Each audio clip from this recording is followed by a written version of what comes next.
The Apostle Paul's greatest desire was to get to know our loving Savior, Jesus Christ, much better. Would you like to know him? Listen to this devotional. That I may know him, a devotional by Ellen G. White. The living water. And did all drink the same spiritual drink? For they drank of that spiritual rock that followed them, and that rock was Christ. 1 Corinthians 10, verse 4.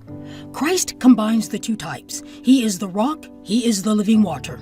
The same beautiful and expressive figures are carried throughout the Bible. Centuries before the advent of Christ, Moses pointed to him as the rock of Israel's salvation. The psalmist sung of him as my Redeemer, the rock of my strength, the rock that is higher than I, a rock of habitation, rock of my heart, rock of my refuge. In David's song, his grace is pictured also as the cool, still waters amid green pastures, besides which the heavenly shepherd leads his flock. Again, thou shalt make them, he says, drink of the river of thy pleasures, for with thee is the fountain of life. And the wise man declares, the wellspring of wisdom as a flowing brook. To Jeremiah, Christ is the fountain of living waters. To Zechariah, a fountain opened for sin and for uncleanness.